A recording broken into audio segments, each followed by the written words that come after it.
I'm watching TLC right now. It is the commercial break, and we just got done watching Finn Balor versus AJ Styles. This was originally supposed to be Finn Balor versus Sister Abigail Bray Wyatt, but because of an unfortunate case of meningitis, we got ourselves AJ Styles in replacement. So, I want to talk about this match because I was freaking out the whole way through, because this match, the moment it was announced, I was like, okay, this is gonna be great. I mean, this is going to be a good match because these guys are both extremely talented.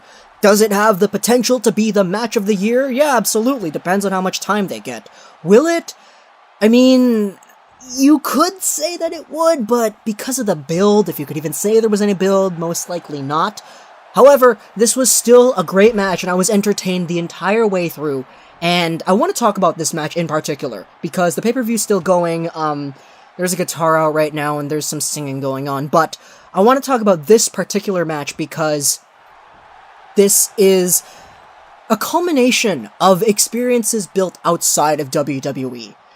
Now, Dave Meltzer talked about the replacements for TLC, and he talked about how we were supposed to get a good show. We were supposed to get The Shield returning. This was going to be a fantastic pay-per-view, and the fans wanted this one.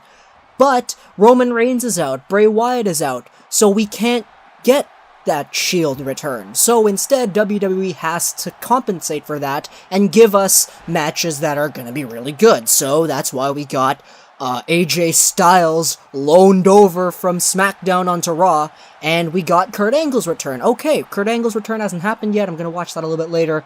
That's all good. But I believe it was a really good decision to choose AJ Styles to go up against Finn Balor the Demon, because a lot of WWE fans wouldn't know about New Japan and the Bullet Club. A lot of WWE fans, they know about the Balor Club, and they know about the Club, but Bullet Club is an NJPW thing. It's not really...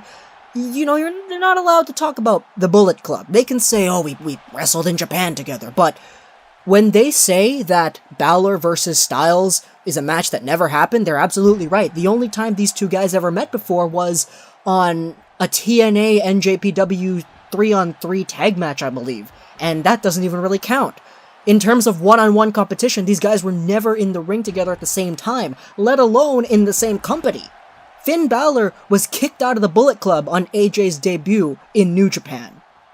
And immediately following Finn Balor's departure of the Bullet Club, the new leader of the Bullet Club went from Finn Balor, or Prince Devitt, over to AJ and Anderson, basically.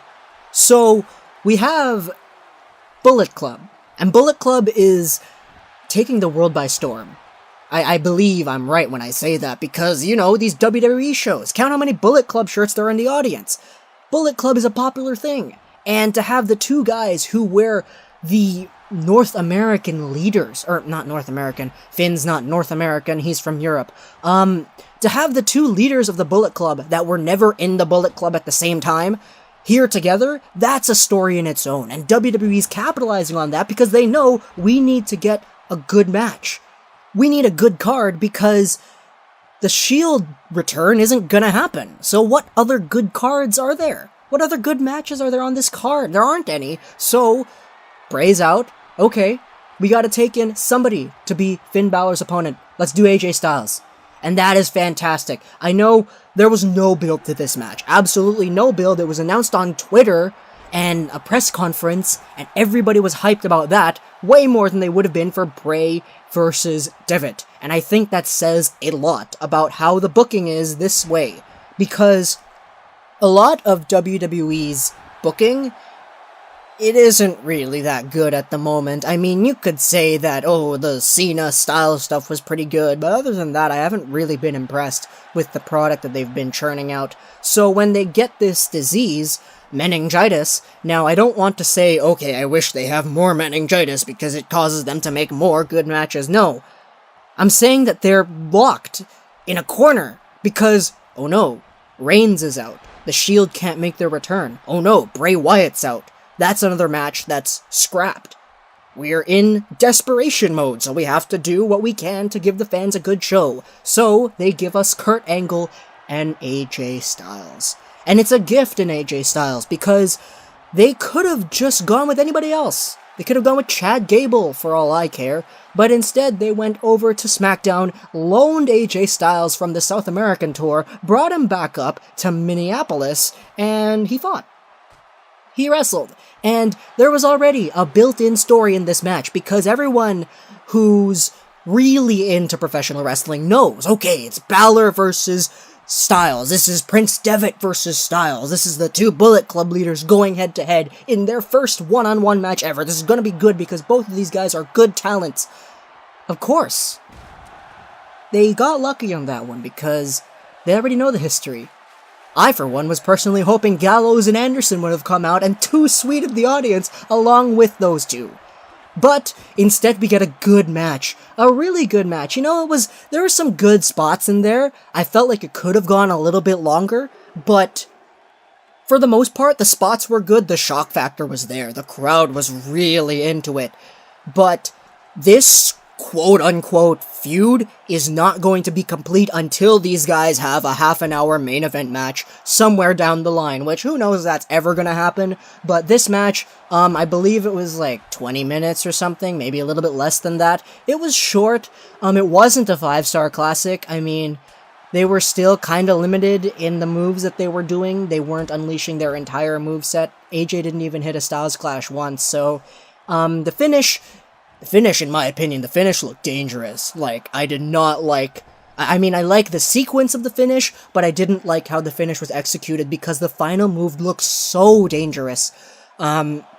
Anyways, that was a good match. I mean, my personal rating out of 5, I'd give it like a 3.75, which I don't think it's at the same level of Rollins versus Balor last year at SummerSlam, and I had that one at a 4. I don't think it's a 4. I think it's a 3.75. But still, like, this was a good match. And I love how at the end they too sweeted each other, because that's just such an homage to the past, and just a sign of respect between the two Bullet Club leaders.